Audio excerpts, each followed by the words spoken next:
Hello, everyone. Precious D here. We are still experiencing some production delays, so rather than have nothing for you, I'm going to give you a little look at our sister podcast, Mars Needs Movies, and this replay of our first episode, which is about Plan 9 from Outer Space.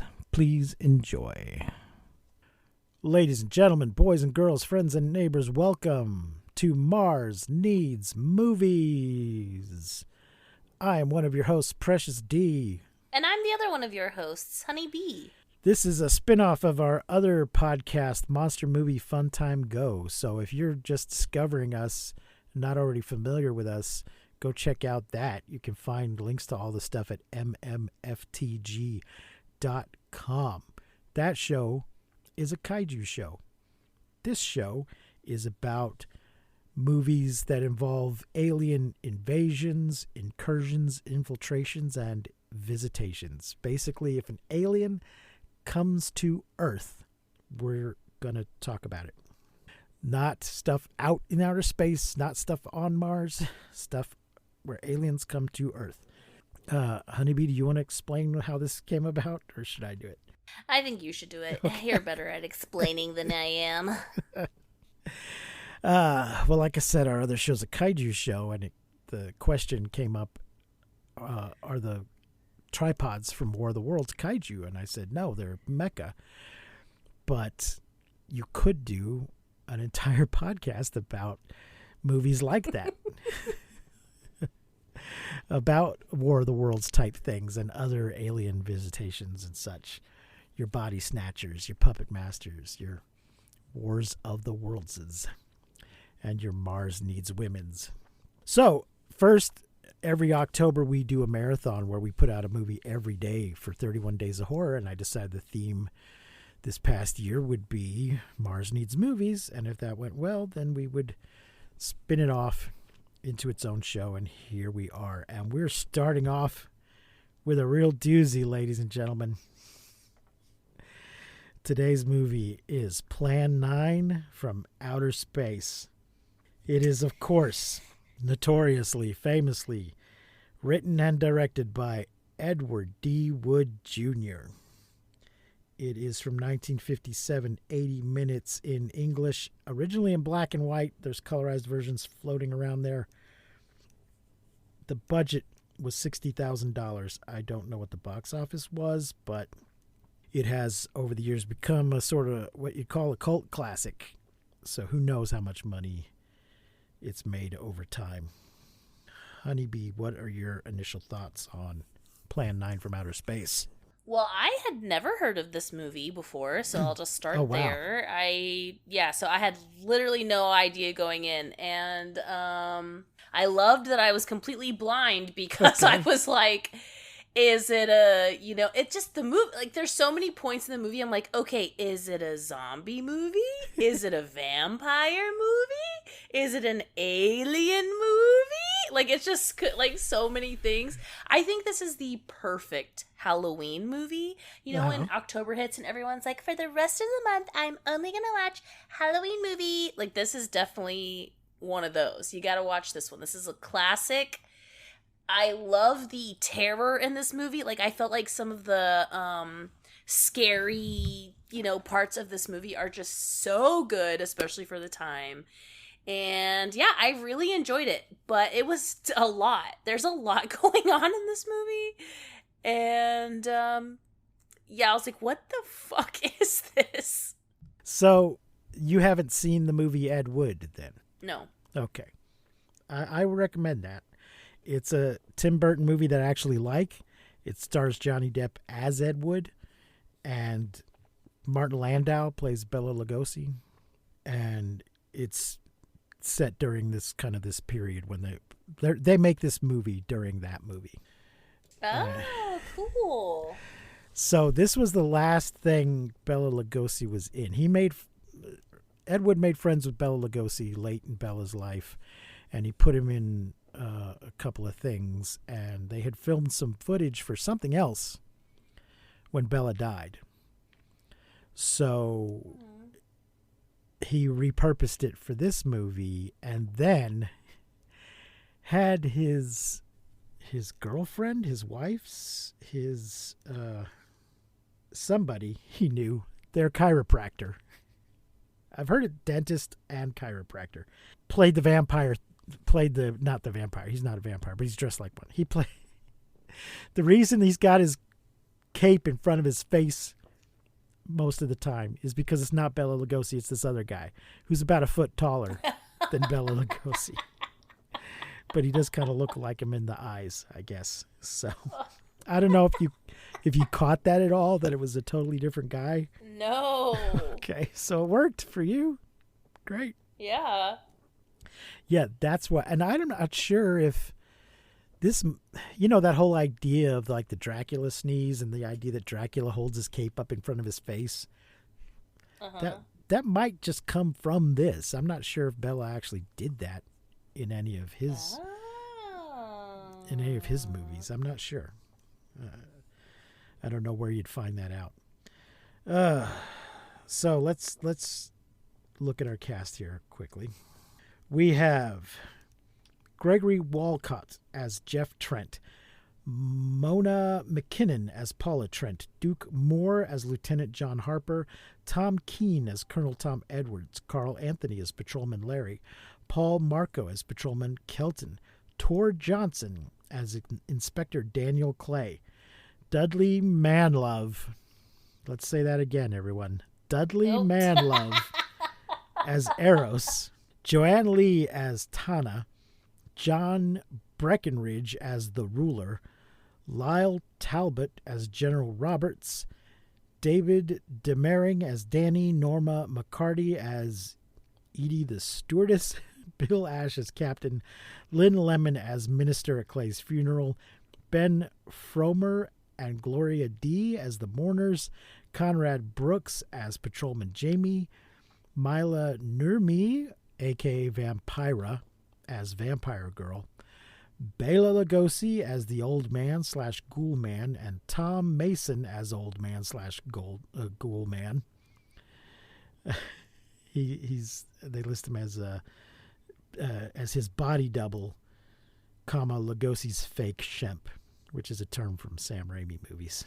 Criswell as himself / narrator, Carl Johnson as Farmer Calder, Ed Wood as man holding newspaper, J. Edward Reynolds as Gravedigger.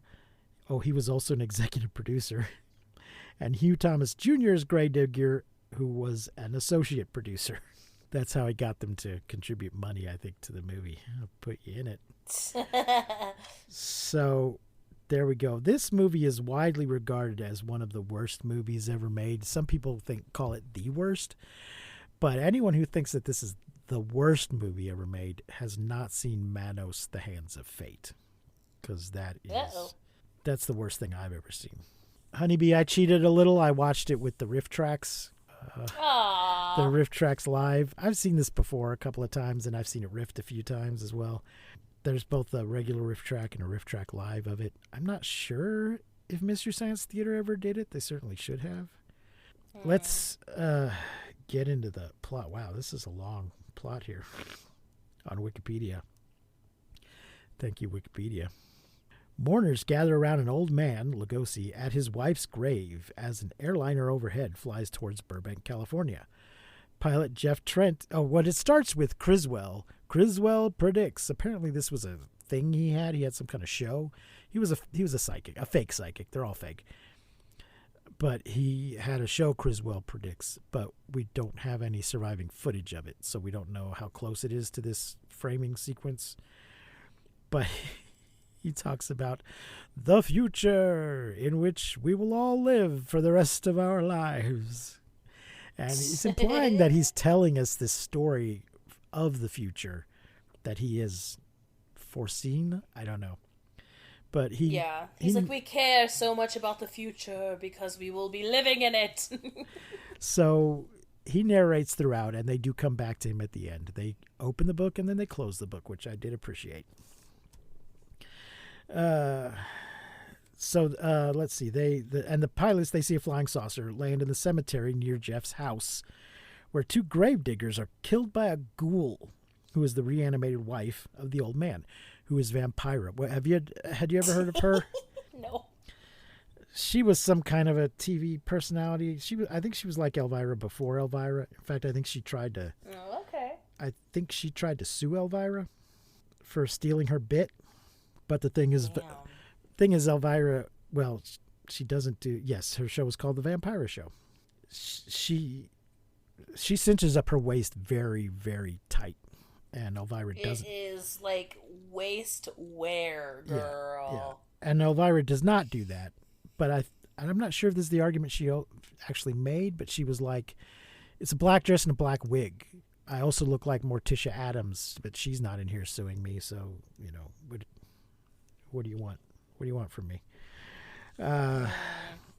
So fair argument. But I think Elvira was ripping her off, but also and also Morticia Addams, but not in a way that you can obviously successfully sue for. So maybe she was just inspired. There you go. Inspired by. Yeah.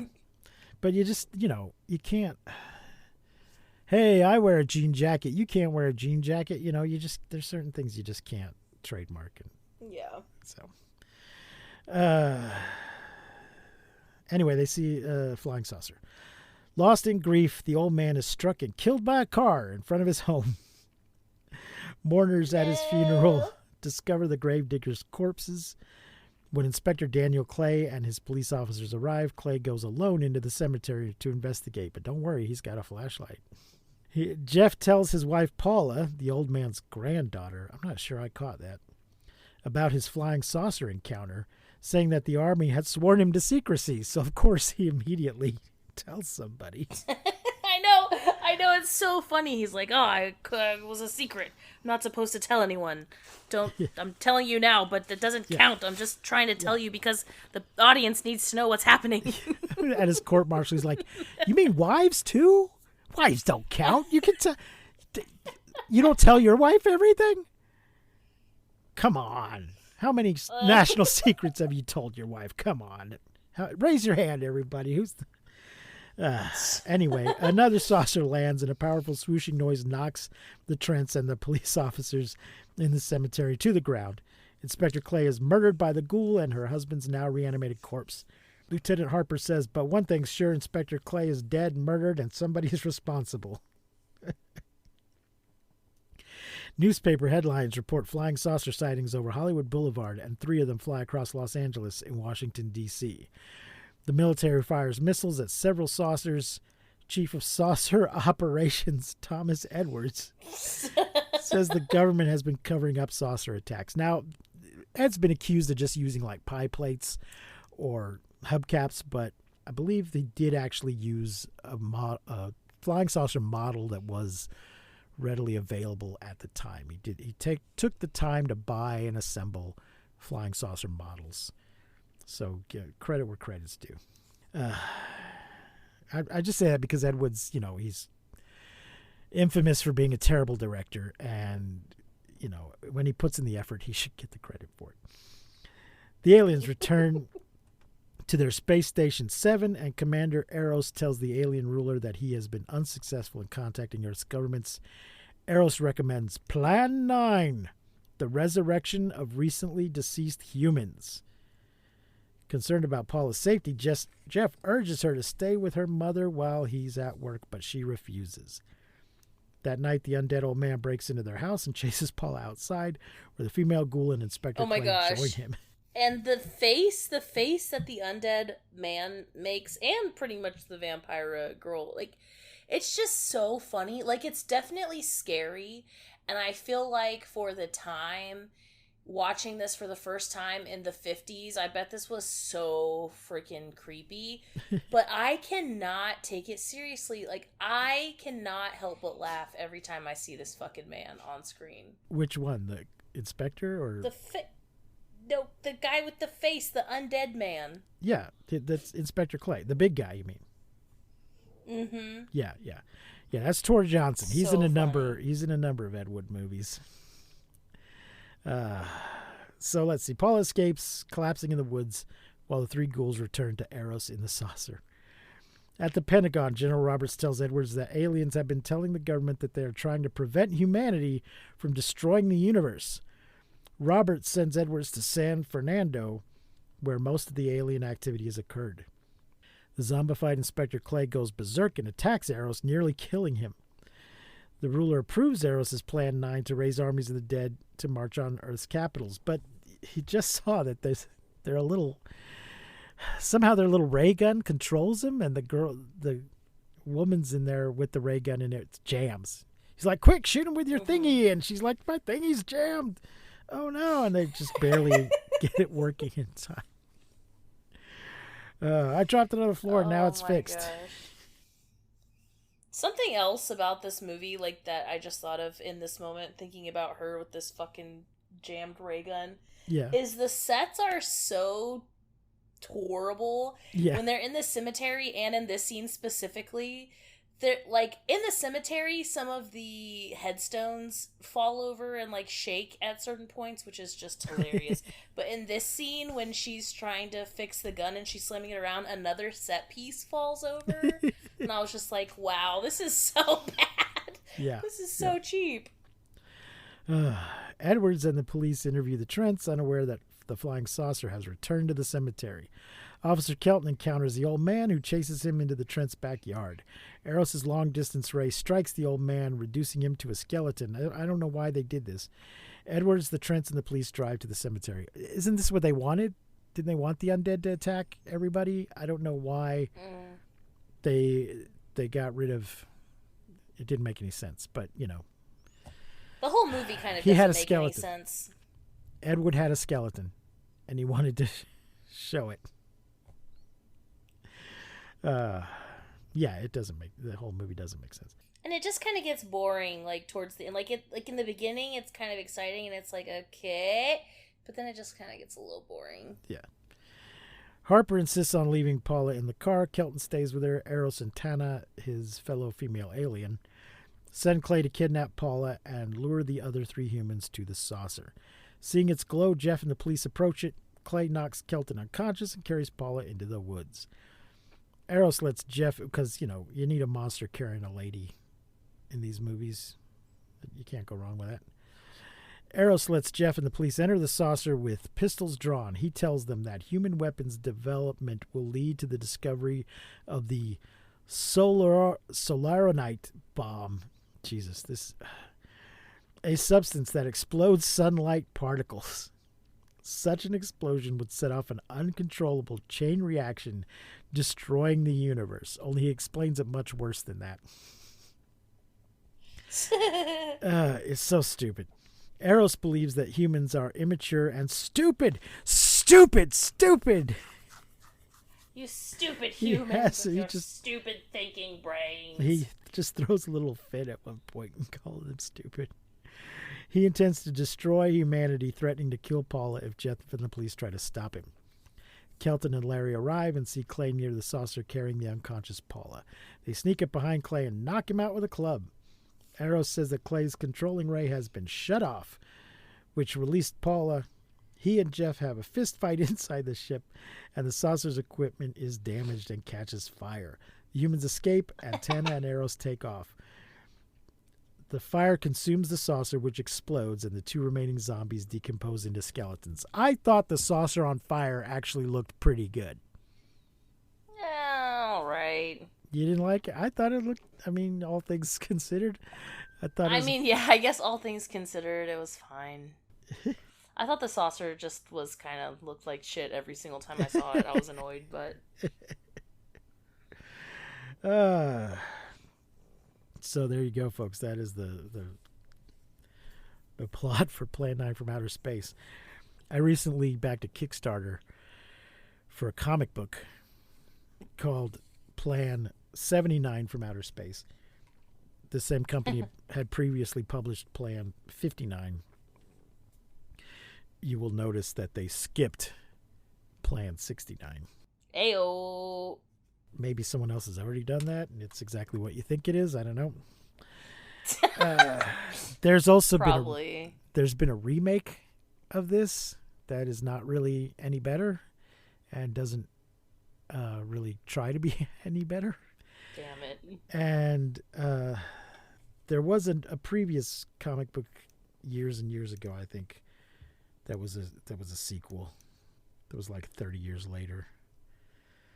I feel like this is one of those films where it's just so bad that it has probably somewhere out there some like cult following of weirdos that just thinks it's the greatest movie ever, you know? Like it definitely gives those vibes. Yeah. I mean, like I said, it is a cult classic. It has been riffed more than once. There was something on Prime or Tubi that was called Plan 9 Remixed, or Plan 9 the Remix, where somebody, I don't know, I just watched a few moments of it, like a trailer of it. I think they've gone in and added some music and stuff and done some editing. I'm not sure why. I don't know if they were just trying to make it better or just put their own spin on it or what. But yeah, it's I don't know, in its own weird way, it's kind of an important movie.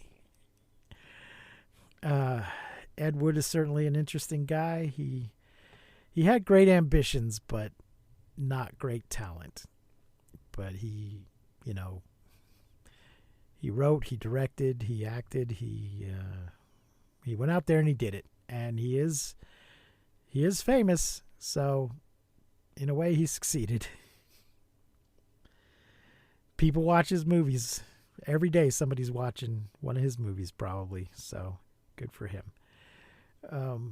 Yeah, I definitely recommend watching the movie Ed Wood. It's one of Tim Burton's better films. And Martin Landau got an Academy Award for it. So there you go, for playing Bela. All right, anything else you want to mention? How many flying saucers are you going to give it? Yeah, let's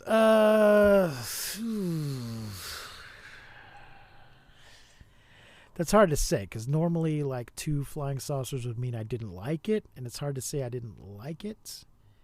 Right, but it's not, but it's by no means a good movie. Yeah, same. I feel the same. It's like, it's not a good movie, but I really enjoyed it. Like, I had fun watching it. It was a blast to watch it, and every time something new is introduced or something else happens, you're just like, what? Like, how outrageous is this gonna get? And so for that, I really liked it, but I don't think it's a good movie. Yeah. So I think, bearing that in mind, I think I'll give it 3 stars. Yeah, same. So there you go, folks. Same. And I will say my favorite line in the whole movie was, he was murdered and someone's responsible. Yeah. That's how murder works. That was the best. That was the best line in the whole movie. Okay, so folks, what we're going to do for now is next week I will replay one of the episodes from our other show, one of our 31 Days of Horror episodes, because they are part of the Mars Needs movie things. So we're going to alternate a new episode and a rerun of one of those episodes until we run out of those. Then, just depending on how it's going, we'll do it every other week, or maybe we'll do it every week, or we'll just do as our schedule allows. We'll see what happens. No promises. So next week we'll replay our Mars Needs Women episode, where my brother Pretentious D was the guest host. Did you say Pretentious on our D? Kaiju? That's hilarious. Yes. Delano decided he should go as Pretentious D. Oh yeah. So on our other show, we go chronologically through the history of kaiju movies. This one's going to be a little more loosey-goosey because we've already mixed it all up during our 31 Days of Horror. So it won't be chronological. We're going to jump around as things catch my fancy. It's going to be kind of random. But there's way more of these kind of movies than you might think. If you like what we're doing, like and subscribe, rate and review, tell your friends, tell your enemies. Until next time, I have been Precious D. You have been what now? I've been Precious D. And I've been Honeybee. Remember to keep watching the skies. We won't see you, but you will hear us next week on Mars Needs Movies.